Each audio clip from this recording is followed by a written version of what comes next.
Yo me estaba tomando una piscola en el Bar Constitución en Santiago. Yo estaba fumando pito en el departamento que arrendaba en Santiago. Yo estaba en mi departamento en el edificio Alto Río Concepción. Yo estaba durmiendo en mi casa en Caleta Tumbes, Talcahuano. Yo también estaba durmiendo en mi casa en la Loma de San Andrés, Concepción.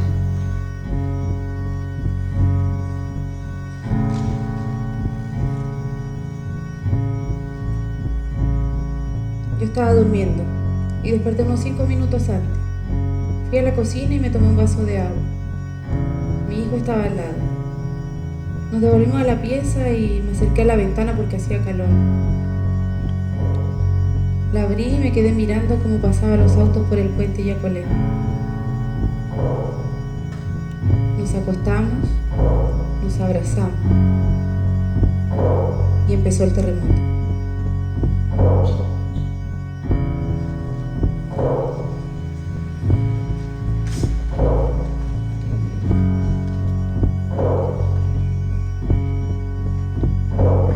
Yo estaba recorriendo el bar, como a los 10 minutos se empezó a mover todo. Lo primero que yo pensé es que tenía una suerte de piso móvil o algo parecido. Estoy chateando con una amiga, le escribo: Mayra, está temblando, pero el mensaje no se envía. Le explico a mi hijo que esto es un terremoto y que la tierra se mueve muy fuerte y que ahora vamos a rezar. Voy a cortar la luz, siempre lo hago cuando tiemblen. Los vasos volaban, creo que vendrá un tsunami. Al primer movimiento salto de mi cama, lo único que pienso es salir corriendo. Miro al fondo del bar y los parlantes colgaban de unas cadenas, se movían las tierras. Conche tu manga, este edificio se puede caer, es muy viejo. En milésimas de segundo el edificio cae. Junto a mi hijo fuimos lanzados como trozo de papel mojado hacia la pared. Miro hacia la caleta y los postes de electricidad estallaban como fuegos artificiales. ¡Pum, pum, pum! Entra mi esposo y me abraza. Siento que él no me puede proteger. Llego a la calle, me afirmo un poste, miro a mis amigos y les digo que esta es una de las cosas más bacanas que me ha pasado. Y se detiene el terremoto. Los cables se mueven de un lugar a otro. Hay mucho ruido en la ciudad. Se detiene el terremoto.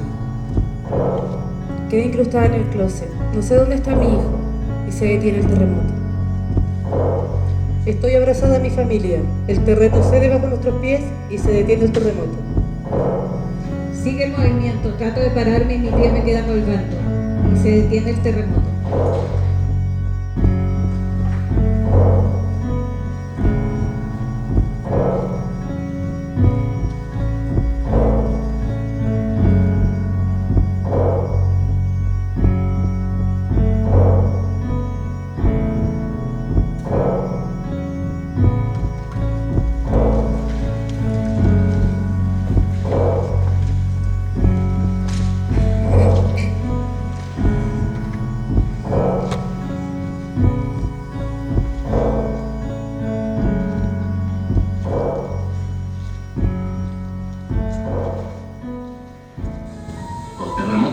línea han sido los de mayor intensidad que registra la historia sísmica del mundo.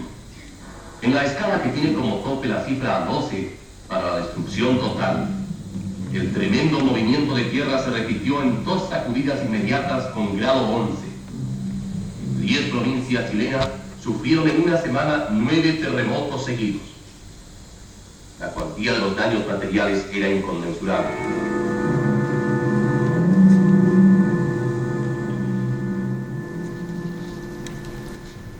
El 22 de mayo de 1960 ocurrió el terremoto más fuerte que se tenga registro en la historia de la humanidad, con 9,5 grados y 14 minutos de duración. Murieron más de 2.000 personas y el tsunami que se formó llegó hasta las costas de Hawái y Japón. Yo en esa época tenía 13 años y vivía aquí en Concepción. Yo estaba durmiendo en mi pieza cuando comenzó el terremoto. Mi cama saltaba de lado a lado y chocaba contra las paredes. La puerta de mi pieza se trabó y quedé encerrada largo rato. Eso me marcó para siempre. Cada vez que tiembla, yo arranco. E incluso si en estos momentos hubiera un temblor, ustedes me verán corriendo. La última semana de febrero del 2010, yo estaba en mi departamento de veraneo en Dischado, pero tuve que volver porque mi hijo me había pedido cuidar a mi nieta.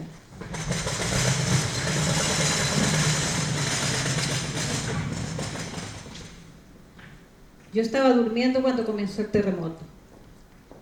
Al primer movimiento salté de mi cama y salí corriendo como pude por el pasillo. Al llegar al fondo traté de subir la escalera que daba a la salida, pero como no me podía mantener en pie, decidí volver y caminé de vuelta por el pasillo.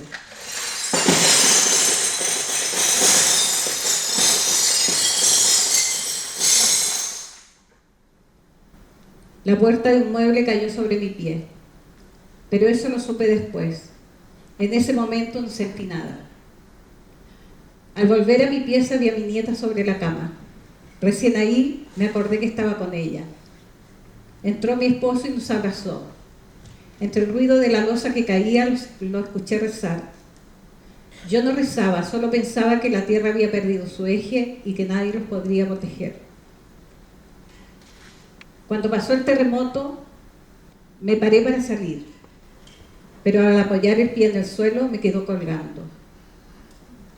Recién ahí sentí dolor.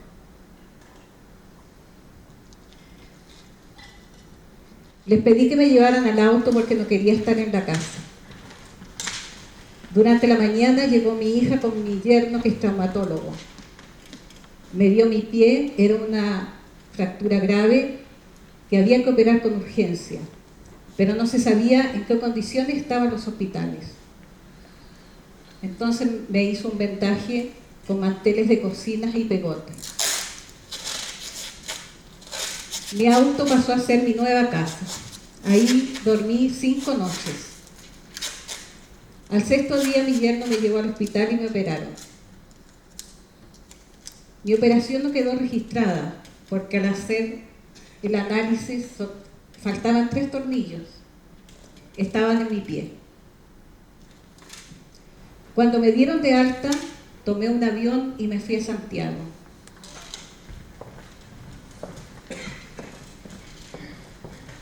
Allá estuve en la casa de mi cuñada. Estaba todo el día sola con la nana. Leía, veía tele y hacía sudoku. Después de un mes, volví a Concepción.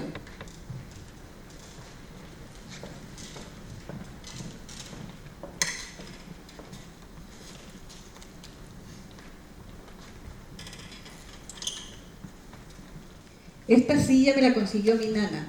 Ella me acompañó en toda mi recuperación. Al parecer, la silla era robada.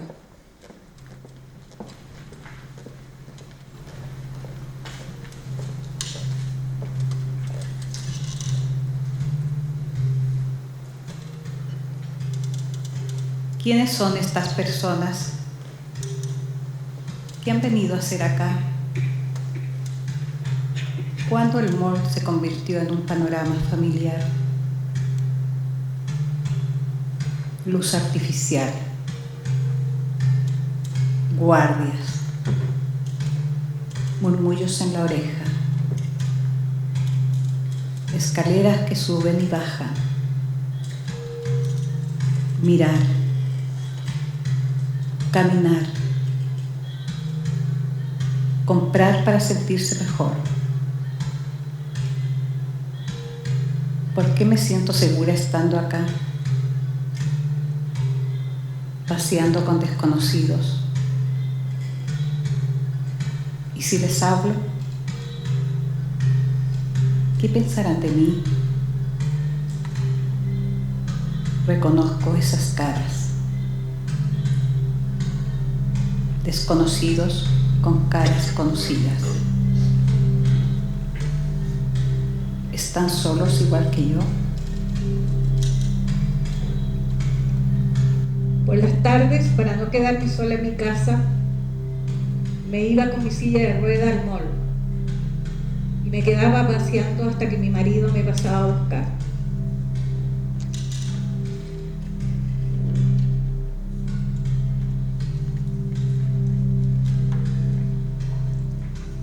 Cuando volví de Santiago me contaron que mi departamento, que estaba en el primer piso en Dichato, lo había alcanzado la ola del tsunami. La ola alcanzó 4 metros de altura. Mis hijos lo supieron el día después del terremoto, pero no me quisieron decir. Dichato quedó como que si lo hubieran lanzado una bomba. Es más, la energía liberada es cercana a las 100.000 bombas atómicas. La misma liberada en Hiroshima en 1945. El mar devastó el 80% del pueblo. Esta foto la tomaron mi hijo y mi esposo 9 días después. Esta es la casa de una amiga donde yo pasé muchos veranos con mis hijos. Esta casa la arrastró el tsunami desde Coliumo hasta llegar a la orilla de Chato. En esta casa vivía una señora que días antes le habían pagado 100 millones de pesos por un terreno que había vendido y los tenía guardados ahí. Los días siguientes la gente pasaba a ver la casa y buscaba billetes entre los escombros.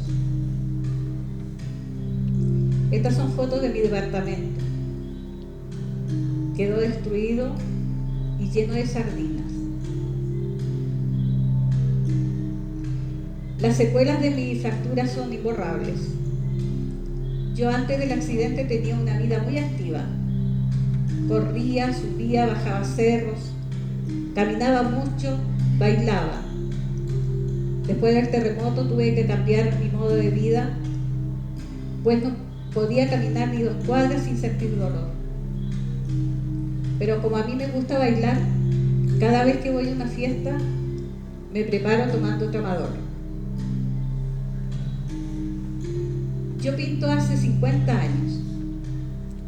Lo que más me gusta pintar es la naturaleza muerta.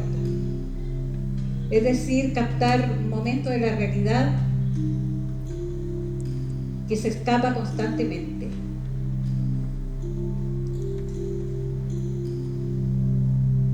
Mi fractura fue lo que me dejó el terremoto. Yo creo que sin eso habría tenido toda mi vida bien. Solo sé que al caminar mi pie siempre me lo recuerda. La tragedia la viví con cierta distancia. Es decir, como quien mira una imagen para luego pintarla en un cuadro.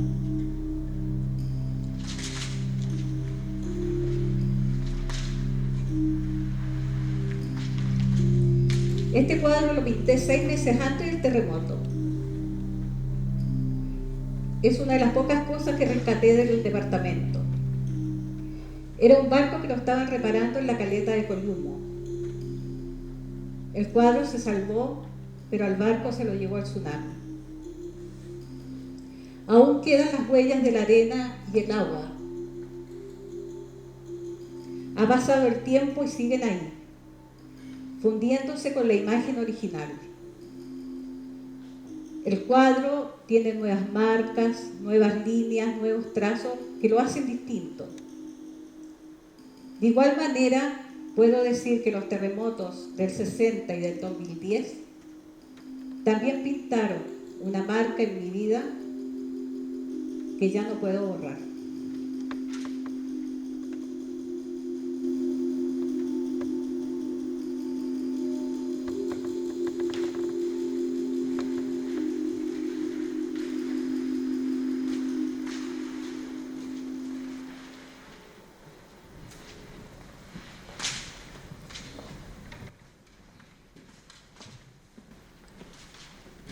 Yo me casé un mes antes del terremoto y una semana antes nos fuimos a vivir al 10º piso del edificio Alto Río.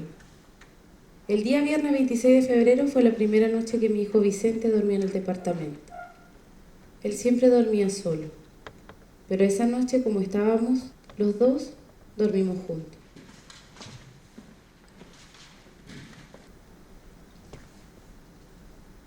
Yo estaba del lado de la ventana y él del lado del closet.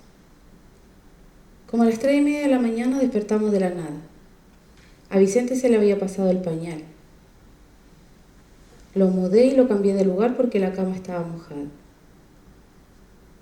Después de ir a la cocina me acerqué a la ventana cuando llegué a la pieza. La abrí porque hacía calor. Y por unos segundos me quedé mirando cómo pasaban los autos por el puente Yapolé. Luego nos acostamos,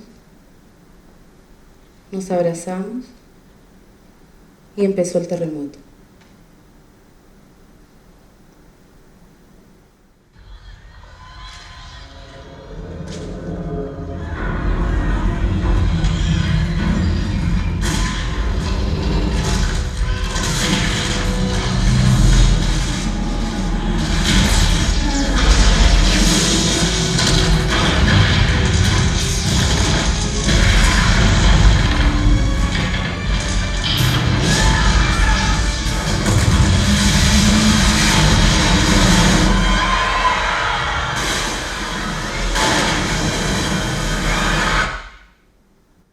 Esta es la primera película que vi en el cine.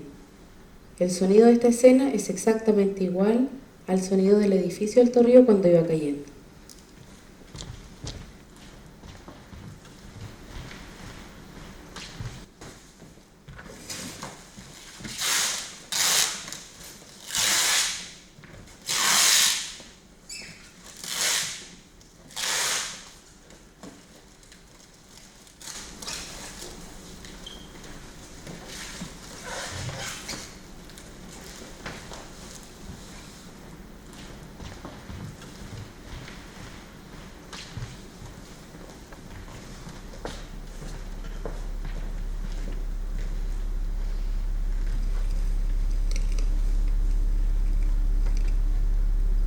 Cuando el edificio cayó, volamos por la pieza y mi hijo se me soltó de los brazos. Todo estaba completamente oscuro. Quedé incrustada en el closet, aplastada por la cama y los escombros. Cuando terminó el movimiento, lo primero que hice fue buscar a mi hijo. Estaba a mis pies, quieto y callado como un animalito.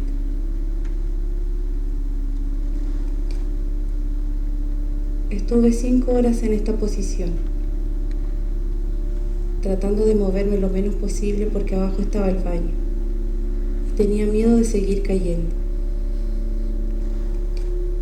Recordé el terremoto de Haití y la gente que rescataron un mes después. Tenemos que sobrevivir, pensé. Había una señora que daba instrucciones, que decía que nos abrigáramos con lo que encontráramos. Yo encontré unos pantalones, pero solo pude meter los pies. Después encontré unos zapatitos de charol y me los puse. Encontré una mamadera que Vice no se había querido tomar esa noche. y recordé que en la parte de arriba del closet habían unos chocolates. Chocolates que habían sobrado del matrimonio. Respirar se hacía muy difícil. Había mucho polvo. Como tenía el colchón encima, con la pera lo movía hacia abajo para poder tomar aire. Y con los dientes lo movía hacia arriba, para taparnos y cubrirnos de los vidrios que nos caían. Como a las 7 de la mañana empezó a aclarar.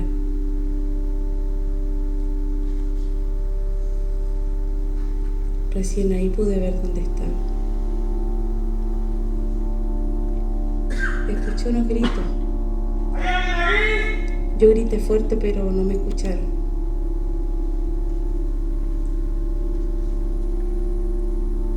Cuando empezó a aclarar me di cuenta que cómo estaban las paredes.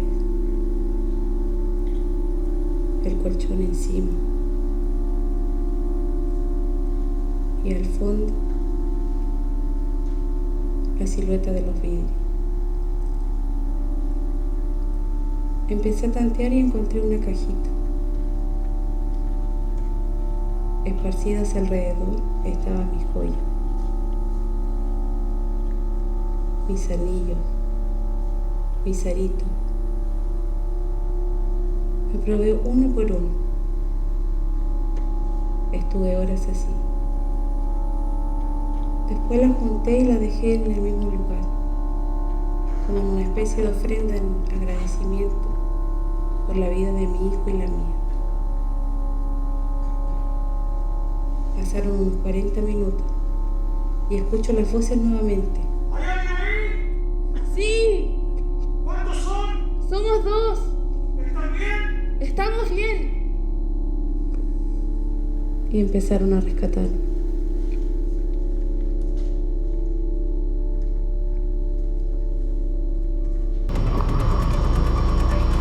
Encienden los luces.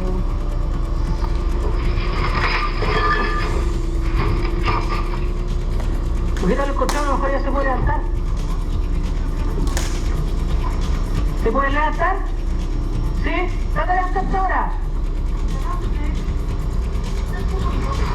Trata de levantarte al tiro. Cuidado con los vidrios.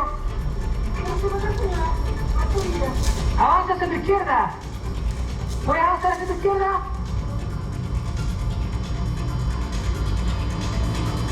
¡Ya, ahora!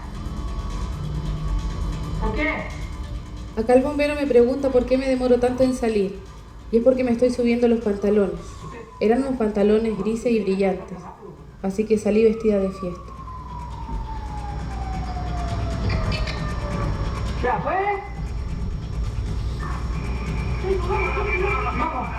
Vamos, chicos. Chicos, arriba. Arriba, aquí. ¡Ey!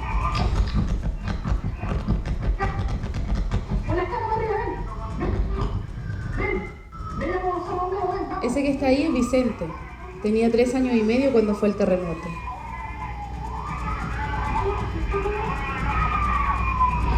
Yo te estoy sujetando. Ven, quiero que subas. ¿Cómo te llamas, ¿Cuánto? Vicente, ven Vicente, sube con confianza. Cuando salí, me paro en el borde del edificio. Lo primero que vi fue una imagen de una ciudad destruida, humo por todas partes. Parecía un campo de guerra, y yo parada sobre ese monstruo agonizando. Cuando me dirigí hacia la escalera de emergencia, pasé por la ventana de otro departamento. Miro hacia abajo y veo a una señora que está atrapada entre los escombros. Nos miramos fijamente y nos hicimos este gesto. Un nuevo barrio residencial se consolida en Concepción de la mano de Constructora Socovil. En un sector renovado, lo invitamos a conocer Condominio Alto Río. Este es el spot con el que se promocionaba el edificio. Yo lo elegí porque quedaba cerca de la casa de mi mamá. Tenía una vista hermosa. Era nuevo, así que estaba todo impecable. Ubicado en un punto estratégico del Gran Concepción, con supermercados, centros comerciales y una fluida locomoción a la puerta, este espectacular edificio de 15 pisos te ofrece 5 alternativas de departamentos con entrega inmediata. En el edificio murieron 8 personas y 7 quedaron con lesiones graves. Los dueños del edificio dicen que la caída se debió a la magnitud del terremoto. Los estudios indican que hubo incongruencias entre el diseño y lo que realmente se construyó. Que el estudio de suelo estaba equivocado, señalándolo como terreno firme cuando en realidad era terreno blando, abaratando así los costos y las medidas de seguridad. El edificio Alto Río fue el único edificio en Chile que se derrumbó. Aún está pendiente la indemnización total por una deuda de contribuciones por parte de los propietarios, contribuciones de un edificio que ya no existe. El tribunal declara culpables a los dueños de la empresa Socovil e Inmobiliaria Río Huequén, Juan Ignacio Ortigosa, Felipe Parra, Ricardo Baeza y el ingeniero calculista René Petinelli. Solo Petinelli pasó unos meses en la cárcel.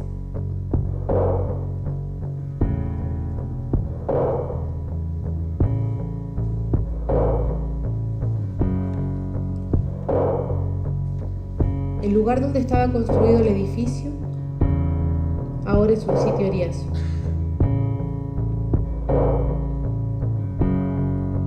Hoy Vicente tiene 12 años.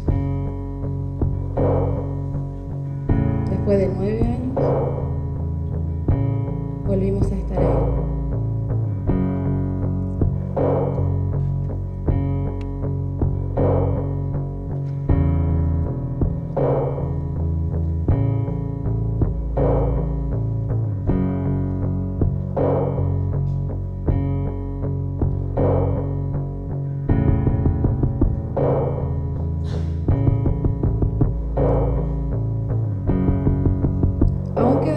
Esparcidos en el lugar. Este es uno de ellos. Un matrimonio en el suelo. Unas piernas que no responden. Un niño aprendiendo a caminar. Me pregunto cuántos proyectos quedaron sepultados después de perder el terreno firme. Después de que el suelo cedió dejando una huella que pierde su forma original. ¿Cuántos de nosotros se esfuerzan a cambiar por necesidad? ¿De qué materiales estoy construida? ¿De qué materiales están construidos los otros? ¿Cuántas formas puedo adoptar?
En esa época yo estaba estudiando en Santiago, vivía con un amigo pintor, el Don, también de Conce.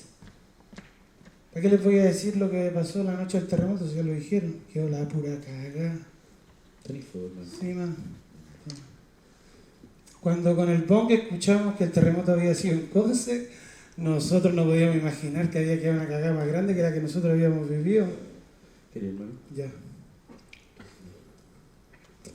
Nos fumamos un pito y empezamos a pensar cómo venirnos para Conce. Después llegó la Danuca, otra amiga de Conce, y se nos sumó. Mi familia estaba bien, pero yo quería cachar la casa de mi abuela, prácticamente me crié ahí, es como la sede familiar. En el terminal de buses estaba la cagá, así que nos fuimos directo para la carretera. Esta es la chaqueta que usé durante todo mi viaje.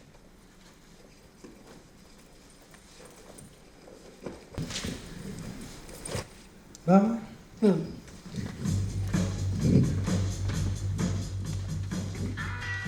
En la carretera estaba todo el mundo loco, toda la gente hacía adeo y todos los hueones llevaban, como había emergencia, así que en verdad no nos costó pillar a alguien que nos llevara.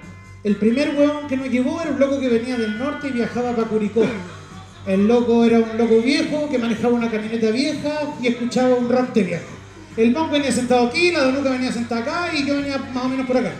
Y durante todo el rato el viejo todo el rato nos decía: Ya cabros, saquen los pitos, saquen los pititos. nosotros habíamos cosechado unas matas de marihuana, teníamos como una caja de zapatos. Pero yo no estaba ni ahí con que este weón chocara, así que le decía: no, socito, si no tenemos pito, no tenemos pito. Y veníamos más volados que la chucha. De repente en el viaje nos pillamos al Carol Dance, que es ese weón de la tele que hacía un despacho, y le gritamos: wea, ¡correo! ¡Maricón! ¡Ahueonao! ¡Desubicado! Y weas por el estilo. Después de un rato el viejo para el auto y saca un tremendo cohete, diciendo una wea así como: ya que ustedes no se lo sacaron, me lo voy a sacármelo yo. Y nos pusimos a fumar, total, este weón yo estaba fumando, si chocábamos, cagábamos igual. Después, cuando nos quedaba la cola, el viejo saca un artefacto horrible, un dedo de madera asqueroso así tallado, y esa weá era su matacola. Entonces, si tú querías fumar marihuana, tenías que meterte ese dedo dentro de la boca. Era realmente una sensación de mierda. Pero obvio que todos fumamos. Después de un rato, el viejo de nuevo para el auto y nos dice: Ya cabros, bájese, pásame el dedito. Nosotros en verdad estábamos tan volados que no nos importó que el viejo nos dejara ahí. Porque eso pasa cuando uno está volado. Oye, hay un chiste que decir más. ¿Sí? Había una vez un cocainómano, un heroinómano y un marihuanero. Están conversando los buenos delante del muro diciendo así como: ¿cómo harían ustedes para atravesar el muro? Entonces el cocainómano decía: yo, compadre, lo vamos a ver con la guatona, agarro un martillo culiado y rompo el muro, conchetumare, hasta que paso al otro lado. El heroinómano dice: yo, hermano, me clavo, me acerco al muro lentamente y mi cuerpo comienza a transformarse en el muro y mis órganos se hacen cemento y mi cuerpo agua y cruzo para el otro lado. El marihuanero dice: yo, hermano, me enrolo un pito, me lo fumo y después veo que huevo con el muro. El segundo loco que nos llevó venía muy callado. De hecho, ni siquiera tenía música puesta en el auto. El loco tenía los ojos llorosos. Manejaba rápido un auto pequeño. Él muy callado y nosotros muy volados. Pero no era chistoso. Después de un rato, nosotros así como para romper el hielo le preguntamos: ¿qué onda? ¿De dónde era? Dijo que vivía en Parral, que su casa se había caído, que tenía una guaguita de 3 meses y no sabía nada ni de su esposa ni de su guagua. Nosotros lo acompañamos en su silencio lo que más pudimos. Hasta se nos pasó la bola. No recuerdo exactamente dónde nos bajamos. Lo que sí recuerdo era el paisaje. Puras casas de adobe y todo completamente en el suelo. Ya era medio de noche y nosotros figurábamos haciendo dedo al lado de un Paco. El Paco se iba a parar los autos, nosotros aprovechamos de preguntar, pero venían todos los autos llenos. La Danuca empezó a huellar al Paco. Ya, pues, mi cabo, metan un auto. El Paco decía: negativo, señorita, no se puede. Tenemos unos cigarritos, mi cabo. Con unos cigarritos lo convencimos. Pero este Paco maricón nos metió en un auto que venía llenísimo y obligó a la señora que nos llevara. Nosotros le decíamos: no, que el auto va muy lleno. Pero el Paco mierda nos obligó y nos metió igual. Permiso, hola, gracias. ¿Qué tal? Hola. Adentro del auto, todos nos miraban con cara de odio, porque íbamos más apretados que la chucha. Pasaron como 10 minutos nomás y la señora para el auto y nos bajamos. Gracias. Ya era súper de noche y nosotros estábamos tirados en Chillán, en una Copec. Y en los pastos de la Copec decidimos armar nuestra carpa y pasar la noche. Cabros. Y adentro de la carpa nos pusimos a pitear otra vez, mierda. Cerramos los cierres de la carpa y nos mandamos un tremendo submarino. De repente en eso, cuando estábamos fumando, se escucha afuera: ¡Oiga! ¡Oiga! Nosotros abrimos el cierre y sale una bola de humo enorme para afuera. El weón quedó peinado. El socio nos dice: oiga, amigo, ustedes no pueden estar aquí, estos de la Copec. Nosotros dijimos: ya, pues socio, si estamos en terremoto, no wey. Y el socio: no, más encima están fumando pito, se me dan. Al final el weón nos echó. Tuvimos que desarmar nuestra carpa y nos paramos otra vez en la carretera.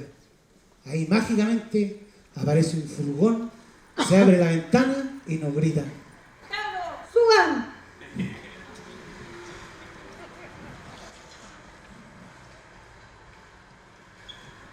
Eran unos hueones flight, así como el estereotipo de los flight, una hueá flight a cagar. Venía una socia que era la hermana del chofer y el hueón todo el rato le gritaba para atrás: Ya, pues, guatona, hacen unos sándwiches de cabros con chetumare. La Danuca venía medio asustada, pero en verdad los locos eran súper buena onda.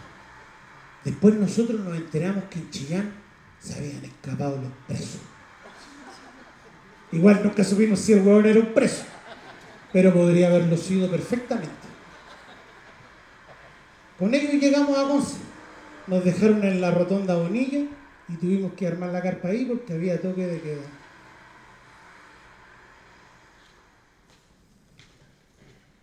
Hasta ahí llegó el viaje con mis amigos. Los chiquillos iban para Chihuayante y yo iba para Hualpén. Chao, hermano. Saludos a la abuela. Ya, hermanito, gracias. Nos vemos. Chao, Niquita. Te quiero. Igual, chao. Finalmente llegué a Hualpén, después de hacerle de una moto y caminar varias cuadras por las poblas. Al otro día se empezó a armar esta weá de la guardia. No sé si ustedes escucharon, pero todo el mundo andaba diciendo que andaba una turba de hueones saqueando casas. Yo escuché a mucha gente decir eso. Claro que ni un hueón vio una turba, pero todos lo decían. Y en verdad nosotros igual nos armamos. Mi tío es músico, así que pescamos unos atriles de guitarra, un hacha y nos paramos en la calle. Ese día hicimos una hueá bien ridícula, pero que sirvió como para reconocernos en la pobla. Y todos los hombres de la cuadra nos juntamos en la esquina.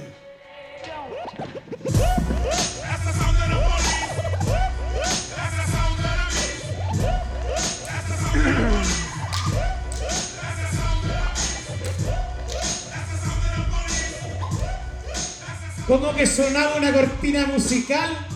Venían llegando unos hueones que yo no había visto nunca en la vida, con estoques de cana, unos viejos con palos, otros con fierro, en la esquina una fogata y arriba de los techos unos culeados tirando balazos. Esta hueá es nuestro territorio y aquí no pasa nada.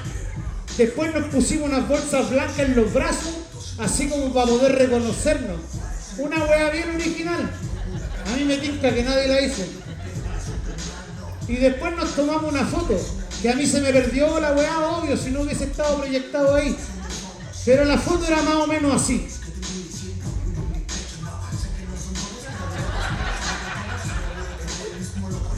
Y la turba no llegaba nunca.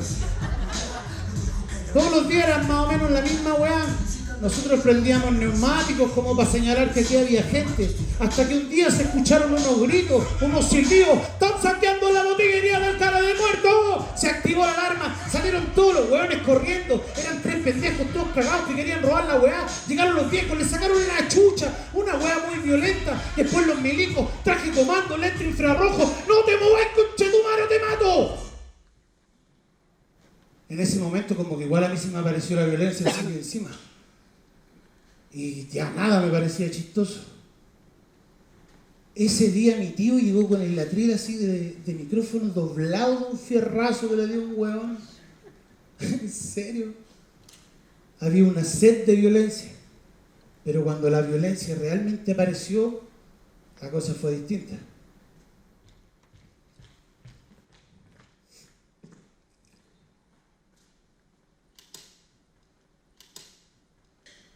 De hecho, en la población de al lado, los milicos mataron a un vecino.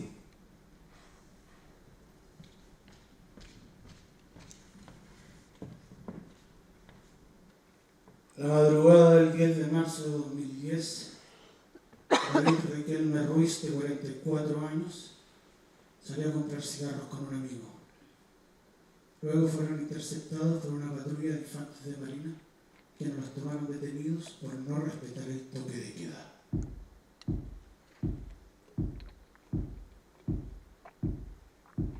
Ambos fueron detenidos, amarrados y golpeados en reiteradas ocasiones. Luego fueron abandonados en una cancha cerca de la Avenida de las Industrias. David murió a causa de estos golpes.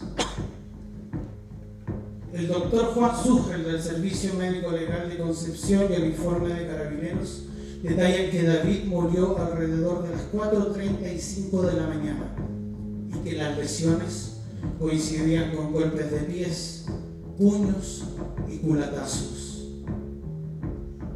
Las lesiones coincidían con golpes de pies, puños y culatazos.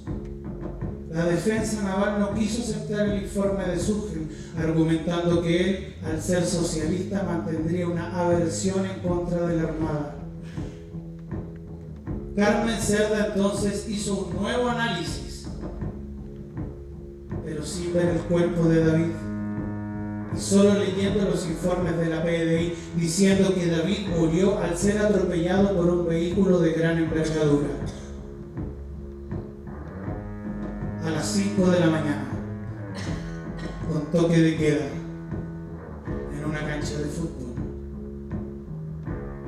A las 5 de la mañana, con toque de queda, en una cancha de fútbol. A las 5 de la mañana, con toque de queda, en una cancha de fútbol, David Riquelme Ruiz fue asesinado por comprar cigarrillos. En marzo de 2012 los infantes fueron dados de baja. El juicio fue tan largo que alcanzó para que 2 de ellos se pudieran acoger a retiro y hasta el día de hoy reciben una pensión de más de 500.000 pesos. Luego fueron condenados a 3 años y 1 día por violencia innecesaria, no por tortura y homicidio, lejos de los 10 años que se pedía. En total, solo estuvieron 3 meses en prisión preventiva. David Riquelme es el primer asesinado por militares en toque de queda tras el retorno a la democracia.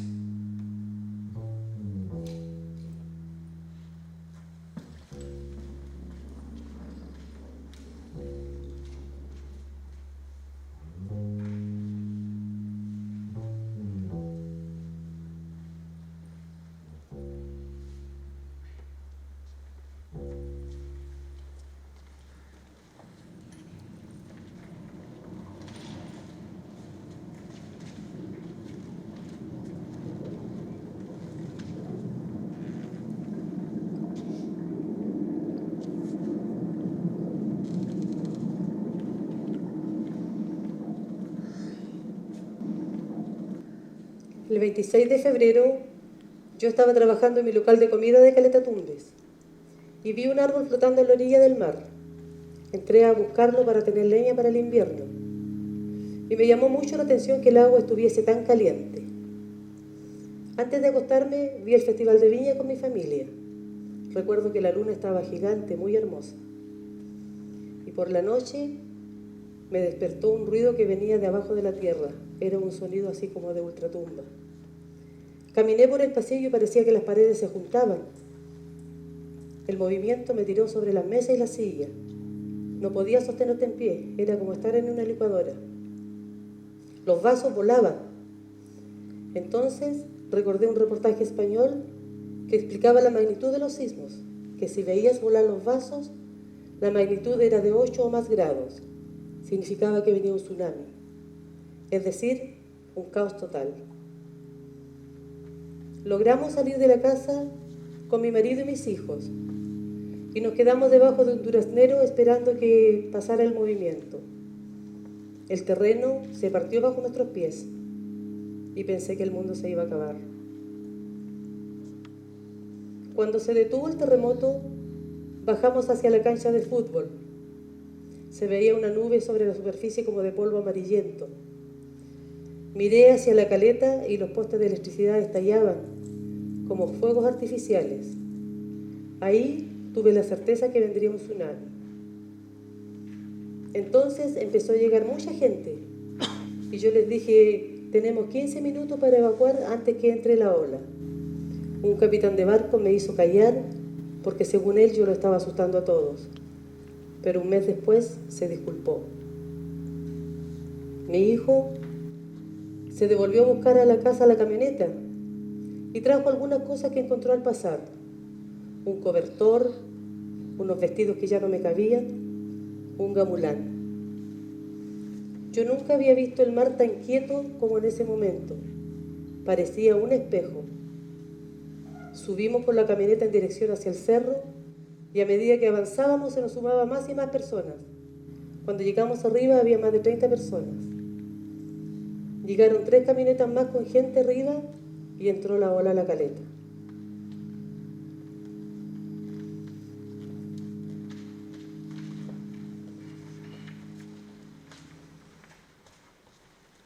El tsunami dejó muchas historias en Tumbes.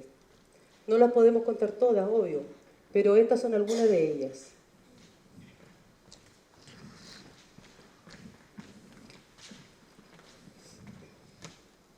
Don Domingo. Don Domingo en esa época tenía 90 años. Él durante 35 años fue alcalde de mar.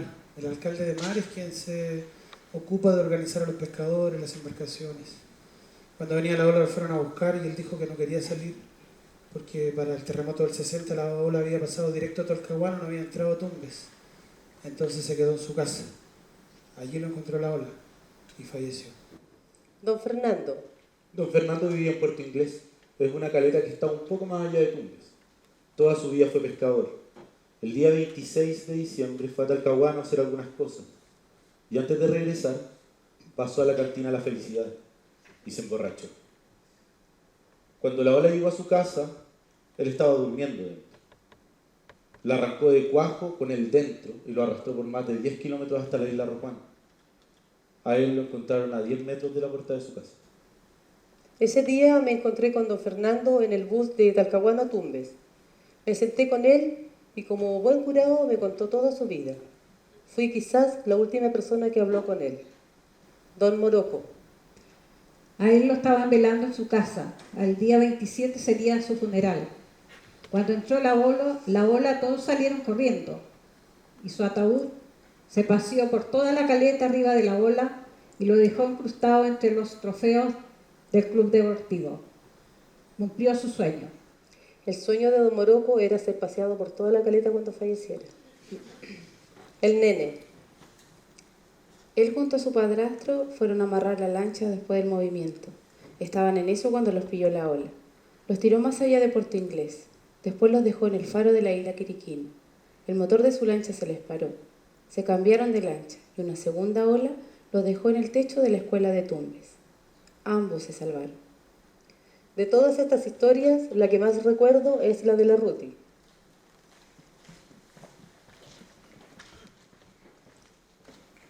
La Ruti es prima de mi marido. Tenía 65 años cuando fue el terremoto. Cuando era joven era una de las mejores nadadoras de la caleta. Se iba nadando hasta la isla Quiriquina ida y vuelta, sin parar. Unos 4 kilómetros, en medio del mar revuelto. Justo antes del tsunami la fueron a buscar, pero no sé si la Ruti no creyó que vendría la ola o pensó nadársela, pero no se quiso mover de ahí. La ola la paseó por toda la caleta. No sé muy bien cómo sucedió, pero me la imagino parada en el umbral de su casa, esperando y desafiando esa inmensa muralla de agua, cerrando los ojos y apretando los dientes para esperarla. ¿Qué habrá pasado por la cabeza de la Ruti en ese momento, mientras veía cómo toda su vida acumulada se revolvía en medio de la ola como un objeto más dentro de ella?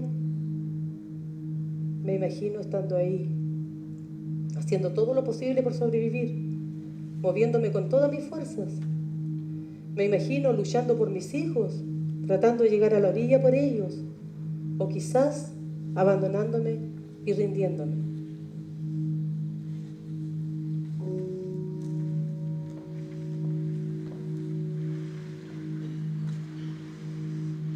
Mientras esto pasaba, nosotros estábamos llegando al cerro. Entonces llegaron 2 personas y una de ellas era una mujer llena de algas, toda mojada y cubierta de arena. Parecía un monstruo marino. Era la Ruti. Me acerqué a ella, la sequé bien y le puse uno de los vestidos que había traído mi hijo. Este es el único de esos vestidos que guardo. Los otros quedaron tirados en la cancha y el otro se lo quedó puesto a la Ruti. La pusimos junto al fuego. Su hermano se acurrucó a su lado y la abrazó. Parecían 2 niños. Es una imagen que no puedo olvidar. Esa mañana se demoró muchísimo en aclarar. Había una neblina espesa que no dejaba que la luz del sol entrara.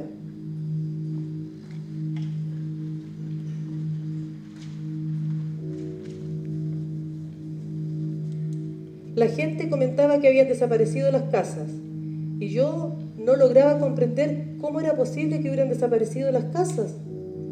Entonces decidimos bajar con mi marido para ver cómo había quedado la caleta.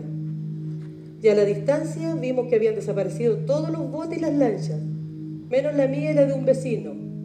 Y atrás, en el horizonte, 2 cúmulos de unas 80 lanchas enredadas a la deriva. Seguimos bajando y ahí estaba todo el desastre. Todo mezclado. Balones de gas, techos de casa, trozos de madera flotando por todos lados, alfombras, ropas, cordeles, boyas, carpetas bordadas, cubiertos, catres, remos. Era como si alguien hubiera mezclado todas las cosas del mar con las cosas de la tierra. Me llamó la atención que sobre un pilar de cemento había un florero intacto, como si una mano mágica lo hubiera puesto sobre él. La escuela había desaparecido. Los libros estaban todos en el agua, todo revuelto. Recogí uno de esos libros y lo guardé. Frente a la escuela, un barco había entrado en una casa. Esa semana la iban a inaugurar.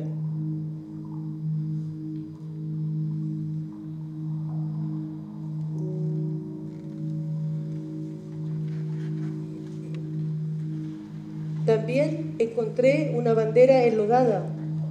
Sin saber que otra persona había hecho lo mismo en otro lugar de Chile, la tomé y la llevé al campamento y la puse en unos palos. Yo estuve en ese primer campamento unos 25 días, pero hubo gente que se quedó por meses. Después, una ONG nos hizo unas mediaguas en un terreno cedido por la Armada. Pasé de vivir en una casa de 150 metros cuadrados a una de 18 metros cuadrados, compartiendo unos baños para 20 familias. Se suponía que era una medida provisoria, pero yo estuve ahí viviendo 5 años. A fines del 2016 me fui a la casa en que vivo hoy. La construimos con el esfuerzo de mi trabajo.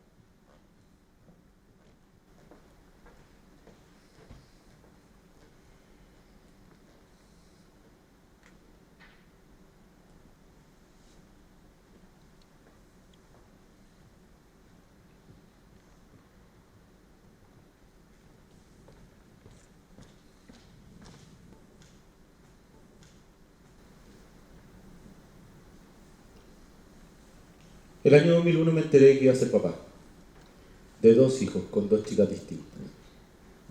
Yo tenía tan solo 19 años, todo mi mundo se fue a la mierda.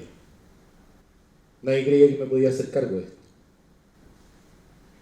El año 2002 nacieron, con 3 meses de diferencia. En esta foto están los 2. El de la derecha es el Nacho y el de la izquierda es el Martín. Aquí tenían aproximadamente 2 años. Esta foto me la regaló el Nacho. De las muchísimas veces que me he cambiado de casa, es la única que siempre se va conmigo.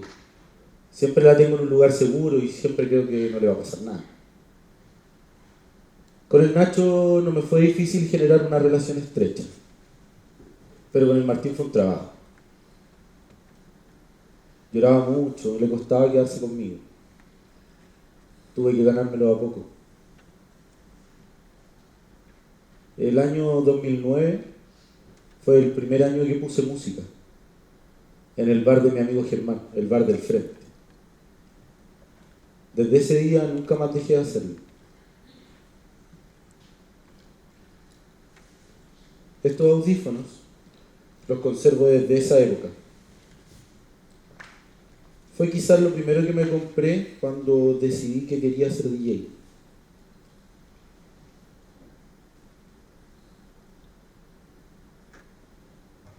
Ese mismo año me separé y me fui a vivir a la casa de mis viejos. Yo tenía una agencia de publicidad con otro amigo, con Lucho, y a mis hijos los veía regularmente.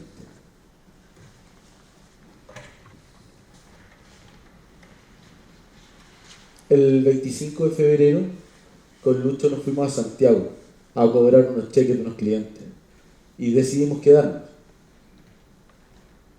La noche del 26 fuimos al bar Constitución. Entramos, yo me compré una piscola y empecé a recorrer el lugar. Como a los 10 o 15 minutos se empezó a mover todo. Yo lo primero que pensé es que el piso era móvil, era como un piso hidráulico. Yo lo encontré la raja, la buena. Después miré al fondo del bar y unos parlantes grandes colgaban de unas cadenas y eso se movía caleta. En eso Lucho me tomó del cuello y salimos corriendo hasta la calle. Me afirmé un poste y se empezó a detener el movimiento. Yo seguía con mi piscola en la mano.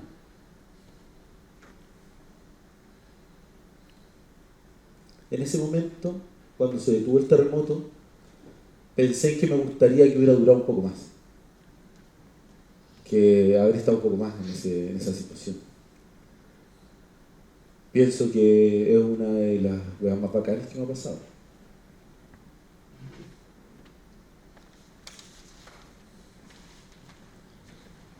Después nos fuimos al departamento de unos amigos. Íbamos conversando y todos creíamos que el epicentro había sido en Santiago. Pero cuando llegamos a la puerta del edificio, había una chica que tenía un teléfono celular con radio, esos que habían antes. Y en esa radio decían que el epicentro había sido en la 8ª región.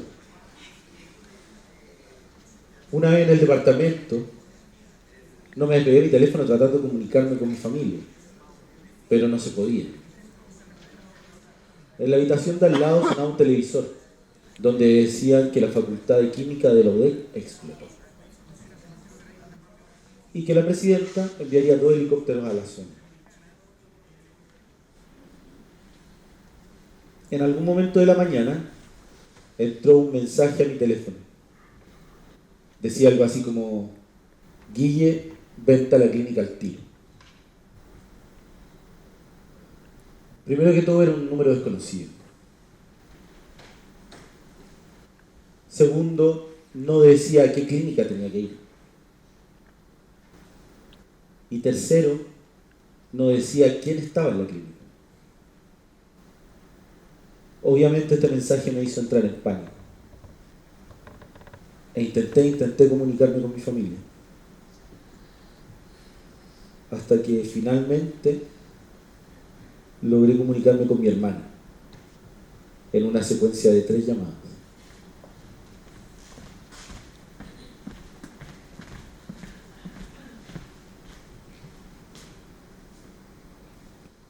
En la primera ella me dijo: ¿Cómo estás? Acá fue muy fuerte. ¿Cuándo te vienes? Y yo le dije: No tengo cómo volverme. ¿Qué pasó? Es el Martín. Nuestra familia no sabe nada. Averigua, porfa. A los 10 minutos me vuelve a llamar mi hermano y me dice: ¿Ya supiste cómo te vas a volver? habían pasado solo 10 minutos. Obvio, yo aún no había hecho nada, pero entendí que había una urgencia distinta, algo que mi hermana no me estaba diciendo. Entonces le insistí y le dije: Ya, pero dime qué pasó. Martín está en la clínica. Cuando supe esto, le dije a Lucho que yo me volvía a Concepción como sea. Él me dijo que él se iba a quedar, pero que me acompañaba hasta abajo. Una vez en la calle, recibí el tercer llamado. Era nuevamente mi hermano, preguntándome nuevamente cómo me iba a ir. Esto era un poco extraño. No es la forma común de mi familia. Lo normal hubiese sido que me llamara mi vieja y me hubiese dicho algo así como: quédate tranquilo, vente con calma. Entonces insistí a mi hermano y finalmente le pregunté: Por favor, dime qué pasó. Martín murió.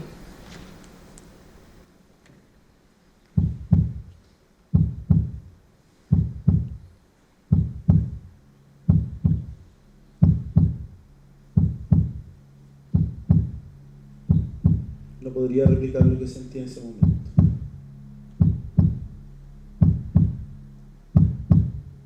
Quizás describir lo que le pasó a mi cuerpo.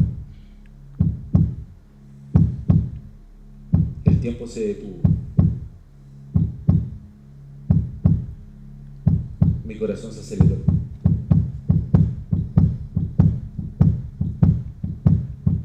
Creo que dejé de respirar.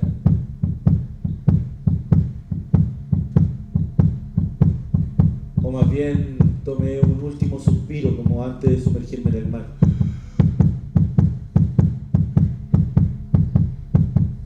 Mis piernas no respondieron. Y caí al suelo.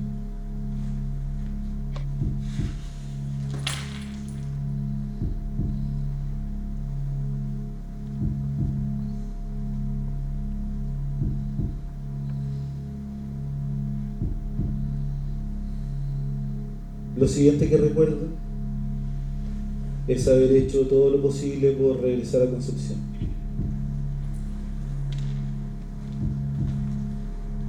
Traté de tomar un bus, pero no habían buses. Traté de subirme a un avión, pero no se podía. Entré corriendo a La Moneda, hasta que finalmente conseguí que me llevaran hasta la ONEMI.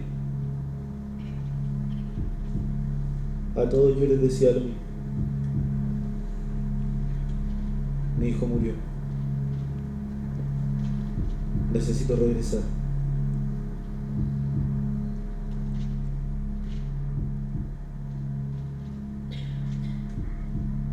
Yo estaba con 3 tipos de la ONEMI.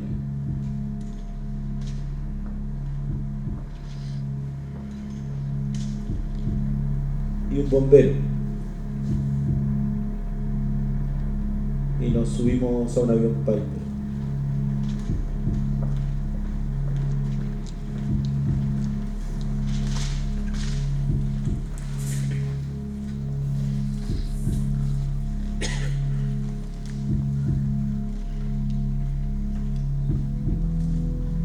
Una vez en el avión me quedé dormido. Cuando desperté veníamos llegando. Los tipos de la ONEMI miraban por las ventanillas del avión tratando de descifrar la imagen.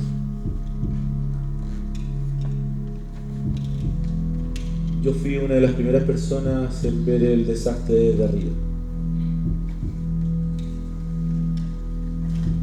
Un momento de suspensión justo antes de lo que venía. El ruido del motor, las nubes que se cruzaban, y abajo había un desastre.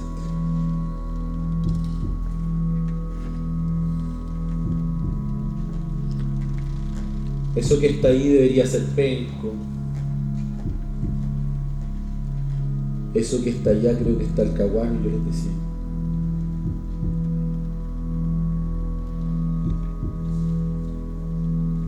Y finalmente aterrizamos.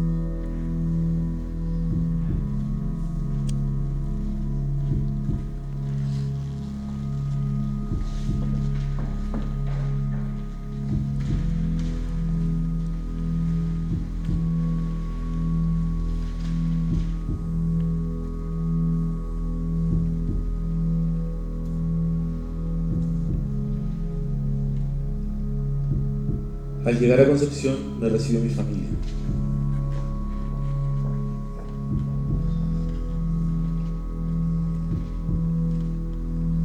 En el camino le pregunté algunos detalles a mi vieja. Yo lo vestí. No estaba tan golpeado.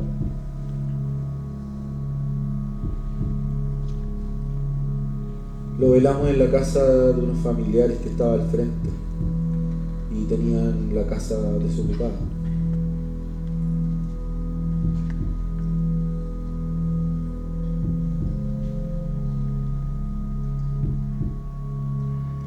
Al llegar vi a la mamá de Martín.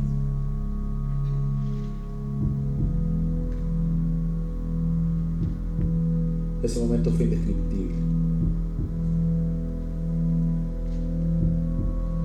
Creo que ni siquiera puedo recordarlo.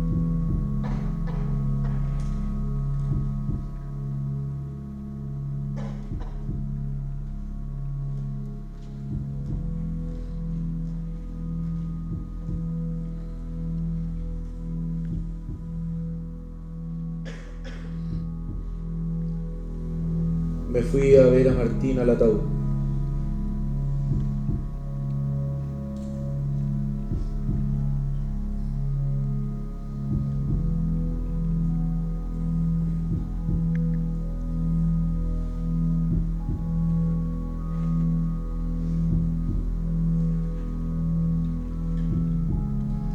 Al frente, el accidente aún estaba fresco. La casa del vecino tenía un muro cortafuegos de concreto. La parte más alta del muro se quebró y entró por el techo de la habitación de Martín. Él estaba durmiendo con un primo. Por suerte a él no le pasó nada.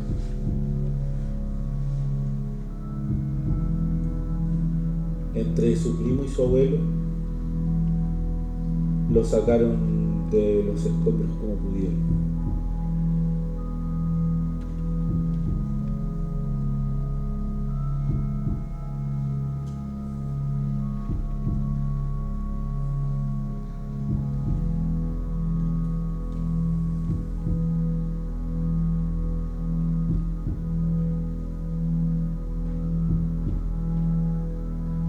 Cada vez que venía una réplica, corríamos a abrazar el ataúd para que no se cayera. Finalmente decidimos dejarlo en el suelo y en la noche fuimos a buscar unos sacos de dormir y dormimos uno a cada lado del ataúd.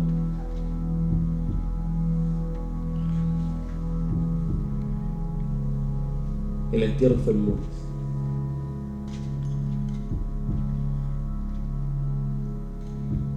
En la procesión hacia el cementerio se nos cruzó una camioneta con autitos de juguete, autitos eléctricos. Se puso entre la carroza y nuestro auto.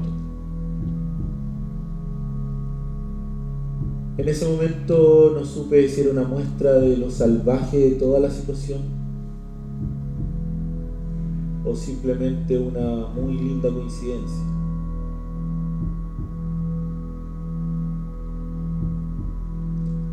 A Martín lo enterramos en una fosa provisoria porque no había combustible para la retroexcavadora y nadie se quería arriesgar a cavar a mano por miedo a las réplicas.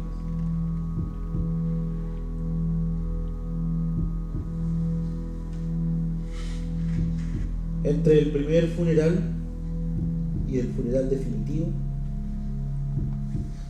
sucedieron muchas cosas que me definen hasta hoy.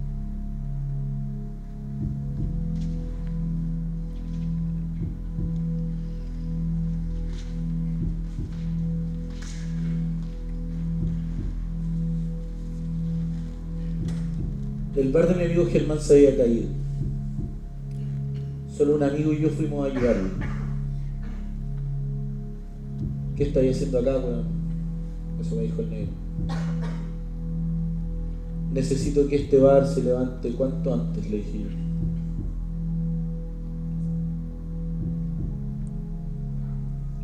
Ese mismo día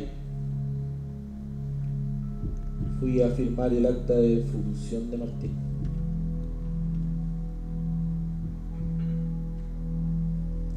Esa fue la primera vez que me enfrenté a los fríos términos forenses de lo que le pasó a mi hijo.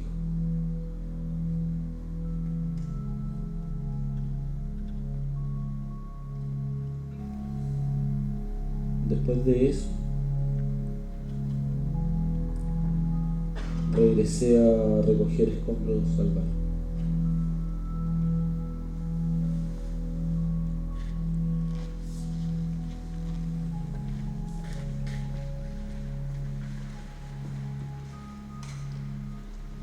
El funeral definitivo fue un mes después. El primero en llegar fue Germán. Me trajo un telón y un pack de cerveza. Las vaya a necesitar en algún momento. Eso fue lo que me dijo. En la misa el Nacho lloró muchísimo. Él y su hermano eran súper cercanos. Prácticamente crecieron y se criaron juntos.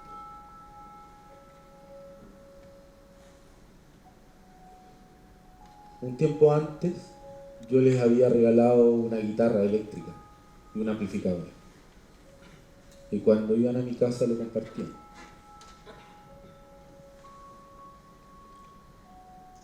La música era un punto de conexión súper importante para nosotros tres. Unos días antes del funeral, le pregunté al Nacho si le quería dejar algo a su hermano. Y me dijo que le quería dejar la guitarra. Así que hablé con las personas del cementerio para que abrieran la tumba y pudiéramos así dejar la guitarra encima del ataúd.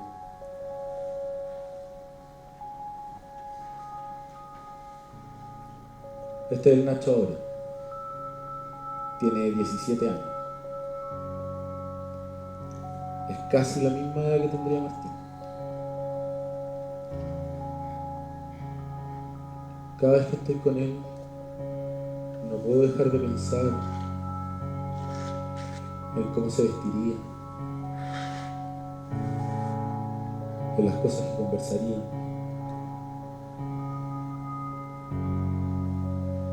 en la música que le gustaría.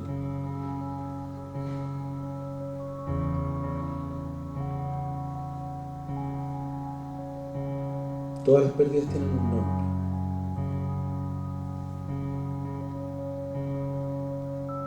Si se te mueren tus viejos, eres huérfano.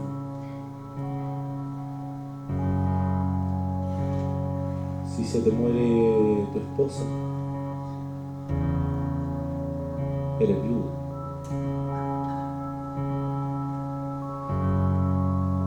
Y si se te muere tu hijo,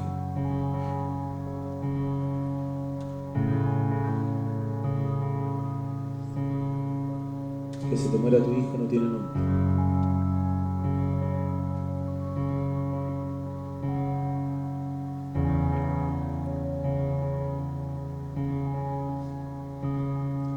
La música se convirtió en un refugio para mí.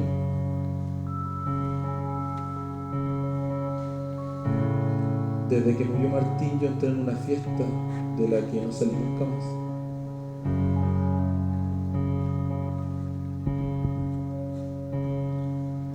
Fue una buena forma de sobrellevar el dolor.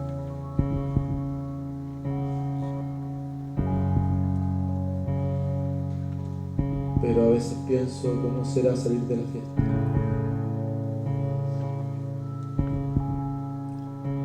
Cómo será ver el territorio desde el otro lado del avión.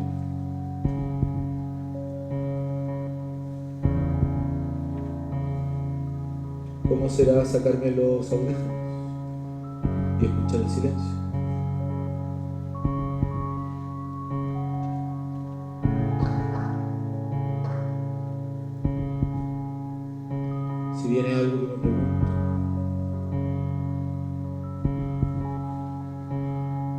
es algo que aún no quiero admitir.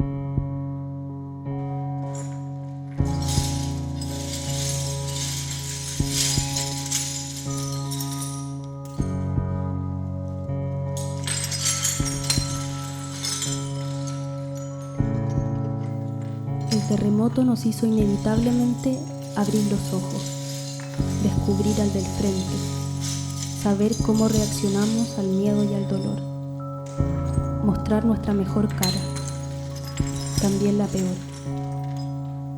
La espectacularidad engullendo imágenes catastróficas, papeles impresos vomitándolas, todos nosotros volviendo a consumirlas.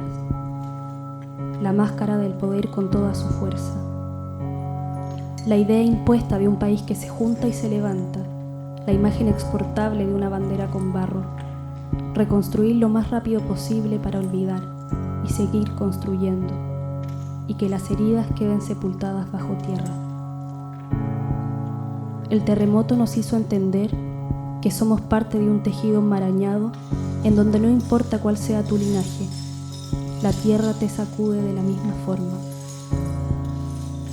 Me pregunto de dónde viene la obstinación de seguir construyendo edificios cada vez más altos, puentes cada vez más largos, calles cada vez más anchas. La naturaleza es un límite infranqueable. La continuidad de nuestros días depende de la continuidad de los suyos. ¿En qué momento perdimos la capacidad de leer nuestro entorno? La ilusión de que todo lo podemos solo porque sigue amaneciendo podría llevarnos a destruirnos contra un muro. Y cuando todo se derrumba, ¿qué queda? El pánico de tenernos solo a nosotros mismos. La caída nos acerca a la muerte y la muerte inevitablemente nos acerca a la vida. Amanecerá y los escombros seguirán sobre el suelo, acumulándose en los rincones de las casas, encima de las mesas a la hora de 11, en el último asiento de la micro, en los bordes sucios del vaso de vino que nos llevamos a la boca.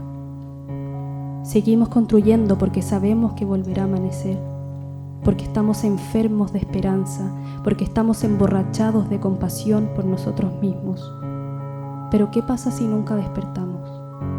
O peor aún, ¿qué pasa si mañana temprano el sol vuelve a salir, pero las marcas siguen ahí, gigantes, sin querer moverse esta vez, resistiéndose a querer esconderse? ¿Y qué pasa si mañana amanece y nada ha perdido su lugar?